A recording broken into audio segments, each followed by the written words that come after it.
The planet was burning. From her place in the underground bunker, Commander could hear the explosions above. Each blast shook the walls and sent dust falling from the ceiling. The lights flickered. Children cried in the corners while their parents tried to keep them calm. Was young for her position. She had gray skin and large, dark eyes like all. Her hands shook as she worked at the communication console. The main antenna array was damaged. Half their systems were offline, but she had to send the message. She had to call for help. Elder stood behind her. He was old and tired. His long robes were covered in dirt and ash. For 300 years the collective had known peace. They were scholars and farmers. They studied the stars and wrote poetry. They did not fight. But they did not care about poetry. The Empire had arrived 6 days ago. 200 warships filled the sky above. They demanded surrender. When Elder asked for time to consider, they began bombing the cities. Millions died in the first hour. Now, on the 6th day, only scattered survivors remained. The great libraries were ash. The crystal towers had fallen, and the ships still circled above like hungry birds. "Is the signal ready?" Elder asked. His voice was calm but could see the fear in his eyes. "Almost," she said. "I am targeting the Meridian Assembly. They promised to protect us. They signed the treaty." The Meridian Assembly was a collection of powerful species who claimed to keep peace in the galaxy. The had paid them tribute for generations. Surely they would come now. Entered the coordinates, but the targeting system was damaged. Numbers jumped and changed on her screen. She did not notice. She was too tired, too scared. She pressed the button. The message went out into the darkness of space. It carried the sounds of explosions and crying children. It carried Elder's voice begging for help. It carried the dying breaths of a civilization. But it did not go to the Meridian Assembly. The corrupted system sent it somewhere else entirely. It sent it to a small, unimportant section of the galaxy that most species ignored. A place marked on old star charts with a simple warning: quarantine zone, primitive species, do not contact. It sent the message to Earth. Far across the galaxy, a young woman named Han sat alone at her station. She worked on Sentinel-9, a deep space monitoring post that floated in the darkness between stars. It was the night shift. Nothing ever happened on the night shift. Was bored. She had been watching the same empty screens for 6 hours. She was thinking about going to get more coffee when a light began to blink. She sat up straight. A signal? That was impossible. No one ever sent signals to Earth. The other species in the galaxy thought humans were primitive and unimportant. They left humanity alone. But the light kept blinking. Press some buttons. The signal was weak and broken, but she could clean it up. She ran it through the translation program. Slowly, words began to form. "Under attack, please, anyone who hears, they are killing us. We are dying." Blood went cold. She heard explosions in the background of the recording. She heard screaming. She heard a calm voice begging for someone, anyone, to help. This was not a mistake. This was real. Her hands moved fast. She sent the signal to Admiral Park, the commander of Earth's 7th Fleet. Then she waited. Park was sleeping when the message arrived. She was a small woman with short black hair and tired eyes. She had been a soldier for 30 years. She had seen many things, but when she listened to the recording, something changed in her face. She called a meeting. The other officers gathered quickly. They listened to the message together. When it ended, the room was silent. "This is not our concern," one officer said. "We have a policy. We do not interfere with alien matters." "They are dying," said quietly. "We do not even know who they are. They are people. They are asking for help." The officer shook his head. "If we go, we might start a war. We might lose ships. We might lose lives for strangers, for aliens who never cared about us." Looked around the room. She saw doubt on many faces, fear on others. They were right to be afraid. The galaxy had ignored humanity for centuries. Getting involved now was dangerous, but could still hear the crying children in that recording. She stood up. Prepare the 7th Fleet, all 84 ships. We leave in 6 hours. Admiral, the Council has not approved this. I will deal with the Council later. Right now, someone needs help, and we are going to help them. Back on finally checked her targeting data. Her heart stopped. The signal had not gone to the Meridian Assembly. It had gone somewhere else, somewhere unknown. She told Elder. He asked her to check the old star charts. She found the coordinates and read what was written there. Humans, she said slowly. It says they are a primitive species. They are classified as unimportant. Elder closed his eyes. Their one chance at rescue, and the message had gone to primitives who probably could not even travel between stars. Then we are alone, he said. No one is coming. Above them, the ships continued their work, and far away, 84 human warships began to move. 3 weeks passed, continued to die. Commander had stopped counting the dead. The numbers were too large, too painful. Every day, the hunted more survivors. Every night, more buildings fell. The beautiful planet that had loved her whole life was becoming a graveyard. She stood in the bunker and watched the screens. A group of refugee shuttles was trying to escape. 30 small ships filled with families, children, old ones who could barely walk. They flew toward the edge of the system, hopping to reach safety. Let them get halfway. Then the hunters came. Watched the dots on her screen disappear one by one. 30 ships, gone in minutes. She felt nothing anymore. She had cried so much that no more tears would come. Beside her, a small child tugged at her sleeve. The girl had large eyes filled with fear. She had lost her parents in the first bombing. Is anyone coming to save us? The child asked. Looked at her, she should tell the truth. No one was coming. The Meridian Assembly had not answered. No other species had responded. The galaxy was watching die and doing nothing. But she could not say that to a child. Yes, said, help is coming. The lie tasted bitter in her mouth. In the main chamber, Elder sat alone. He held a recording device in his hands. He was making a final message for future generations, if any survived, if anyone remembered the at all. We were a peaceful people, he said to the device. We believed in knowledge and kindness. Perhaps that was our mistake.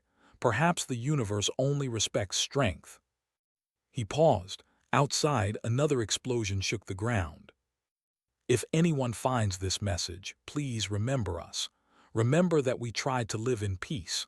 Remember that we asked for help and no one came.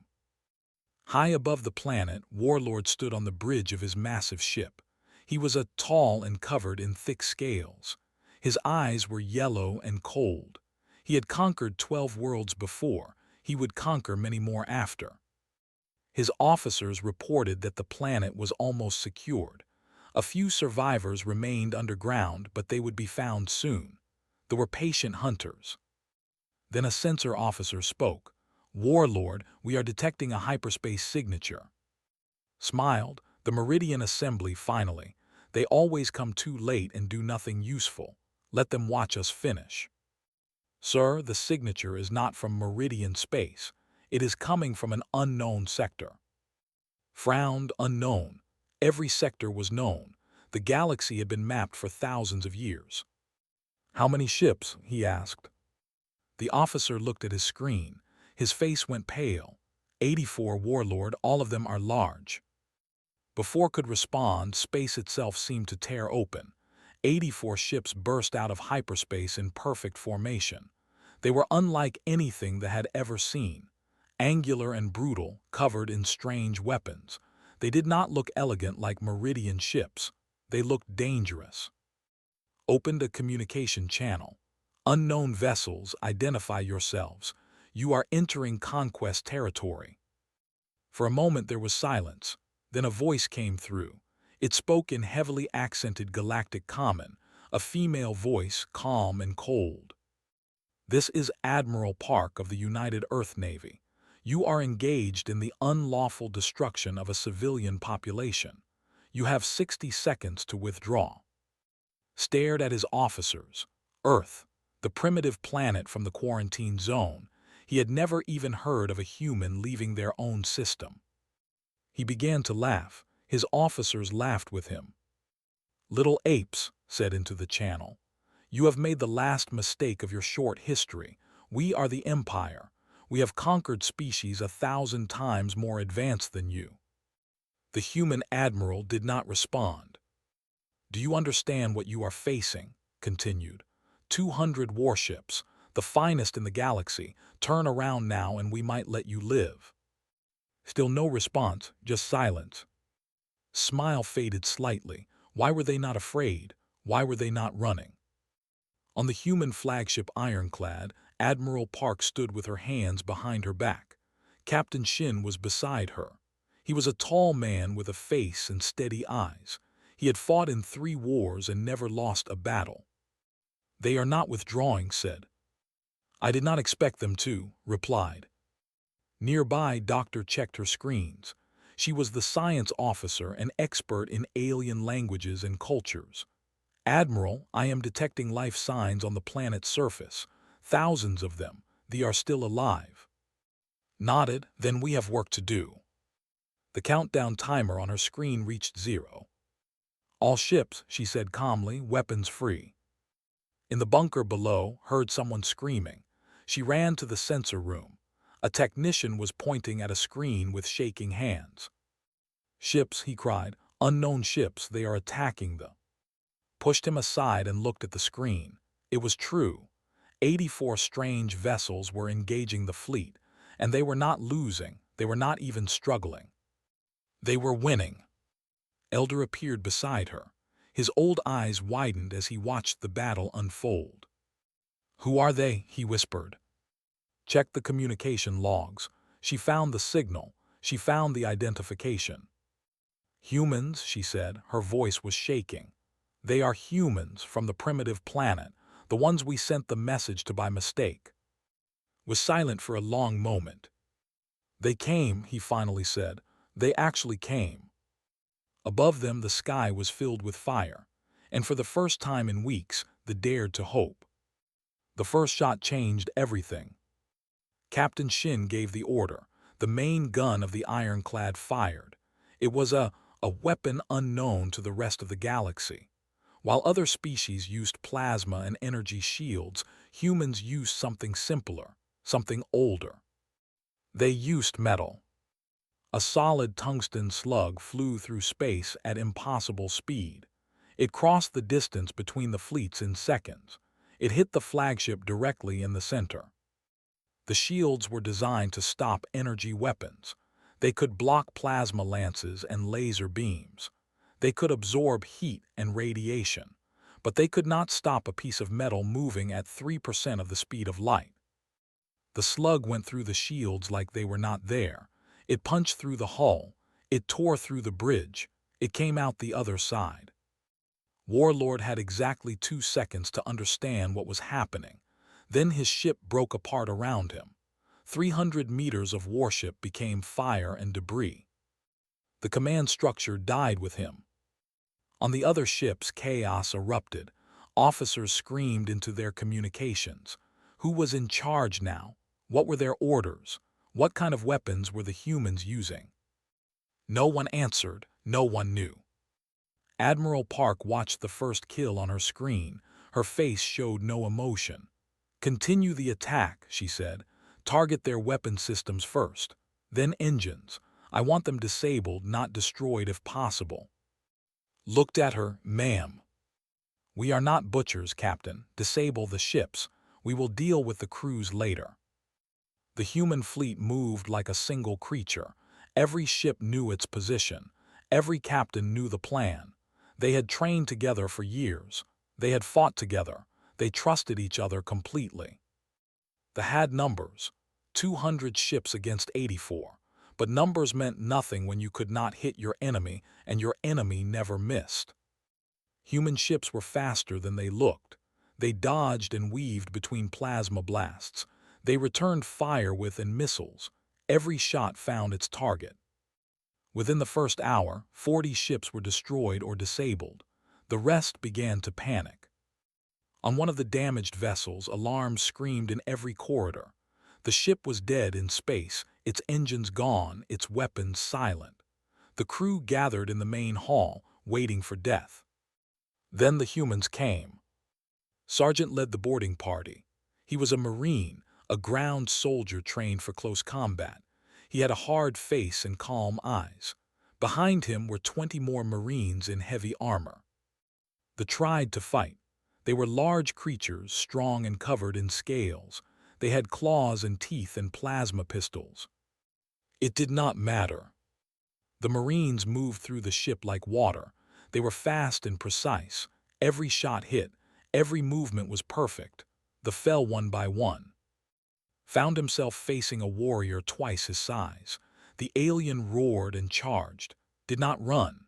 He stepped to the side, grabbed the alien's arm, and threw him to the ground.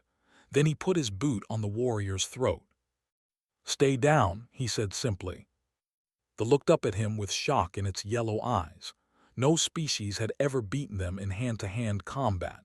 No species had ever moved that fast. What were these humans?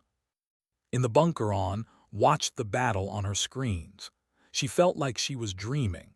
The fleet that had terrorized her world for weeks was being destroyed.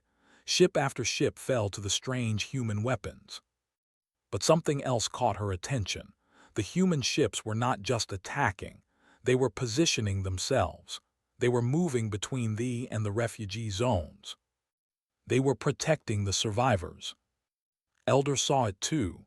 "They are shielding us," he said quietly. "They are putting themselves between us and the enemy." Did not understand. She had studied many species. The strong always took from the weak. That was the way of the galaxy. But these humans had come from nowhere. They owed the nothing. And yet they were dying to protect strangers. 3 human ships fell in the first 2 hours. Then 3 more. Each one had positioned itself to block attacks on refugee ships. Each crew had chosen to die so that others might live. By the 4th hour, the battle was over. 147 ships were destroyed or disabled. 38 escaped into hyperspace. The rest drifted in space, powerless and waiting for capture. Human losses: 6 ships destroyed, 11 damaged, 412 humans dead. Admiral Park stood on her bridge and looked at the wreckage. She felt the weight of every death, every soldier who would not go home, every family that would receive bad news. But below on the planet, thousands were still alive. Children who would grow up, elders who would teach, a civilization that would continue. She opened a channel to the planet. "Collective, this is Admiral Park of the United Earth Navy. The orbital threat has been eliminated. We are sending medical ships and supplies. Please tell us what you need." In the bunker heard the message. She looked at Elder. They both had tears in their eyes. "We need everything," said into the communicator. His voice was shaking. "And we thank you, whoever you are, whatever you are, thank you." Above them, the human medical ships began their descent. The long night was finally over. The first human ship landed at dawn. Stood at the edge of the ruined landing field and watched. The ship was gray and angular, covered in scorch marks from the battle. It touched down with a heavy thud. Then the doors opened and humans stepped out. They were smaller than expected, much smaller than They had soft skin in various shades of brown and pink. Their eyes were round and strangely expressive. They carried boxes of supplies and medical equipment. Doctor led the group. She was a small woman with kind eyes and a gentle smile. She walked up to and bowed slightly. "I am Doctor," she said. Her galactic common was not perfect but could understand her. "We are here to help. Please show us where the wounded are." Just stared at her. After weeks of death and fire, this simple kindness felt unreal. A stranger from across the galaxy, offering help like it was the most natural thing in the world. Why? Asked. The word came out before she could stop it. Looked confused. Why what? Why did you come? We did not ask for you. The message was a mistake. We are nothing to you. Was quiet for a moment. Then she reached into her pocket and pulled out a small device. She pressed a button and a recording played. It was the distress signal, the explosions, the crying. Elder's voice begging for help. You asked for help, said simply. We heard you. Felt something break inside her. The wall she had built around her heart crumbled. Tears she thought were gone came flooding back. Stepped forward and put a hand on her shoulder. It is okay, she said softly. You are safe now, let us help. More ships landed throughout the day. Hundreds of humans spread across the wounded planet. They set up medical tents. They brought food and water. They pulled survivors from collapsed buildings. They worked without rest, without complaint. Elder met Admiral Park in what remained of the council chamber. The ceiling was gone. The walls were cracked, but it was the only place large enough for a formal meeting. Was dressed in a simple uniform. She had dark circles under her eyes. She had not slept since the battle ended. Too much to do, too many lives depending on her decisions. Elder, she said, bowing slightly. I am Admiral Park. I apologize for arriving without proper diplomatic contact. There was no time. Stared at this small human who had saved his world. She looked tired, ordinary, nothing special, and yet she had done what the Meridian Assembly, with all their power and promises, had refused to do. Admiral Park, he said, you owe us no apology, you owe us nothing at all, and yet you gave us everything. He paused. May I ask you something? Of course. When you received our signal, you knew it was a mistake. You knew we were not asking for humans specifically. You knew we thought your species was primitive and unimportant. Why did you come anyway? Was quiet for a moment. She looked out at the ruined city, at the humans and working side by side in the rubble. Where I come from, she said slowly, we have a saying. When someone cries for help, you answer. You do not ask if they deserve it. You do not ask if it is convenient. You just help. That is what makes us human. Commander spent the next few days working with Sergeant. The Marine was leading a team that searched for survivors in the destroyed buildings, served as translator and guide. She watched carefully. In the battle, she had seen humans fight like demons, fast and brutal and terrifying. She had seen shoot warriors without hesitation. But here, in the ruins, he was different. He carried injured children with gentle hands. He spoke softly to frightened elders. He spent an hour digging through rubble to save a single trapped family. One evening, as the sun set over the broken city, finally asked him the question that had been burning in her mind. How can you be so gentle and so violent at the same time? I saw you kill. I saw you fight without mercy. But now you treat us with such kindness. I do not understand. Put down the box of supplies he was carrying. He looked at her with his steady eyes. We protect what matters, he said. That is all. When something threatens what we love, we fight. When the fighting is over, we heal. Both are part of being human. But the you killed, did they not matter? They chose to hurt innocents. They chose to be our enemy. We gave them a chance to leave. They refused. He shrugged. We do not enjoy killing, but we will not let evil go unpunished. Thought about this for a long time. News of the battle spread across the galaxy. The Meridian Assembly sent nervous messages asking about human intentions. Other species who had ignored the distress call suddenly wanted to know more about Earth. The Empire was quiet. They had never lost a battle so badly. They had never faced weapons like human. They were afraid, and that fear would grow into something dangerous. But for now was at peace. Elder asked to meet Admiral one more time before she left. They met at sunset, in the same ruined council chamber. I must confess something, said. When we realized our message went to humans, we thought all hope was lost. We thought you were primitives. We thought you could not help us. Smiled slightly. We know what the galaxy thinks of us. We do not care. Knelt on the ground. It was the deepest gesture of respect in culture, a gesture given only to those who had earned absolute trust. Our people will never forget what you have done, he said. Whatever the future holds, wherever humanity goes, they will stand with you. This I swear. Reached down and helped him to his feet. That is not why we came, she said, but we will remember your friendship, and if you ever need us again, just call. She smiled. We will answer. 6 months had passed since the Battle of. The galaxy had changed. Word of the human victory spread to every corner of known space. Species who had never heard of Earth now spoke the name with a mixture of fear and wonder. The primitives from the quarantine zone had defeated the mighty empire in a single afternoon.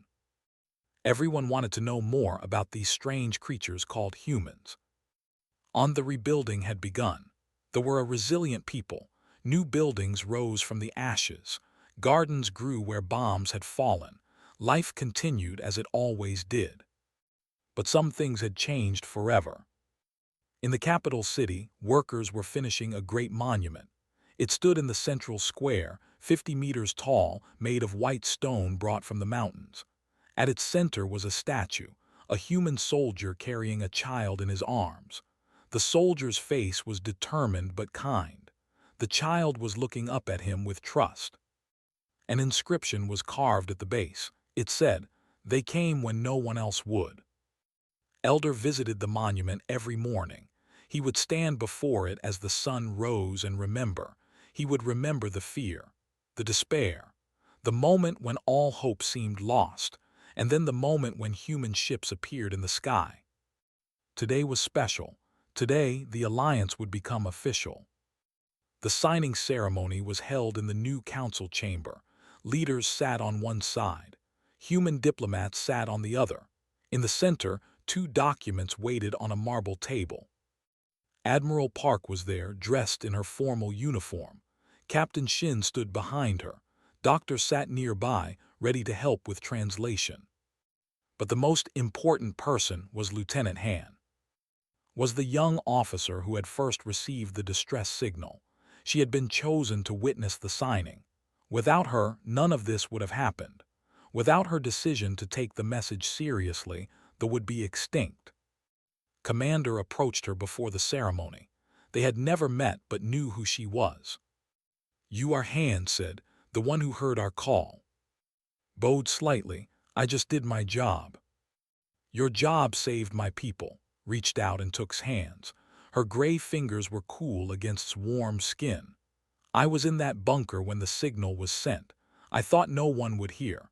I thought we were sending our last words into empty space." Squeezed her hands gently. "You were not alone, you just did not know it yet." The ceremony was simple and powerful. Elder and Admiral signed the documents. The Collective and the United Earth Navy were now officially allied. 2 species who had never known each other 6 months ago were now bound together by blood and sacrifice. Across the galaxy, the news created waves.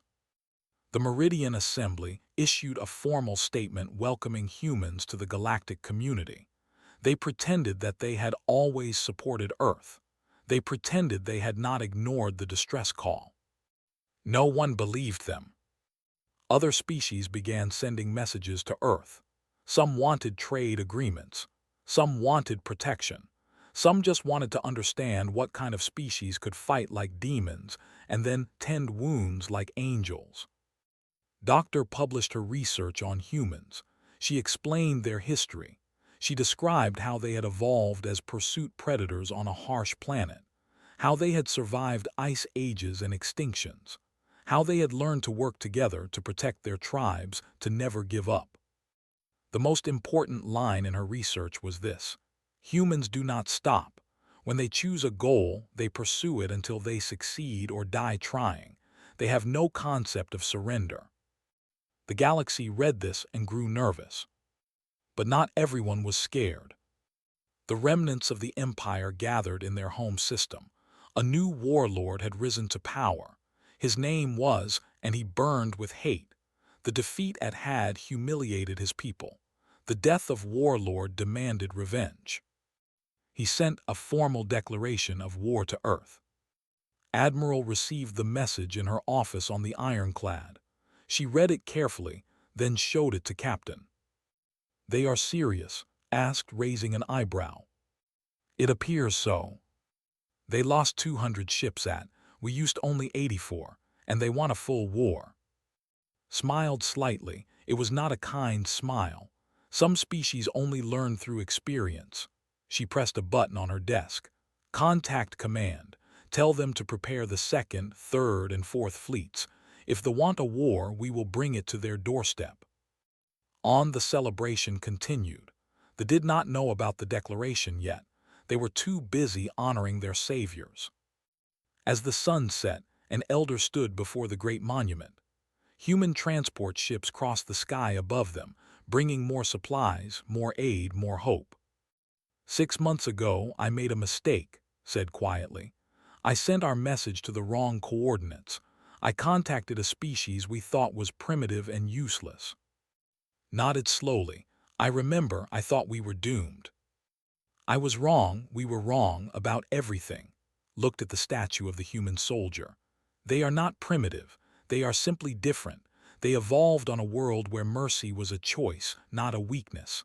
They learned that protecting others makes you stronger, not weaker. And now they are our friends. Now they are our family." A human child ran past them, chasing a child through the square. They were laughing. Neither species cared about the differences between them. They were just children, playing in the shadow of a monument to courage. Watched them and felt something she had not felt in a long time. Hope. Real hope, not the desperate kind she had felt in the bunker. This was hope built on truth and trust. "Elder," she said, "when I sent that signal by mistake, I thought it was the worst moment of my life." Smiled and now looked at the children, at the monument, at the human ships crossing the sky. "Now I think it was the best." Above them, the stars glittered in the endless darkness of space. Somewhere out there, they were preparing for war. Somewhere out there, other species were watching and waiting to see what would happen next. But on, in the shadow of a monument to sacrifice and friendship, two species stood together. They had found each other by accident. They had been bound together by blood, and whatever the future held, they would face it as one. The humans had answered a call for help, and that had changed everything.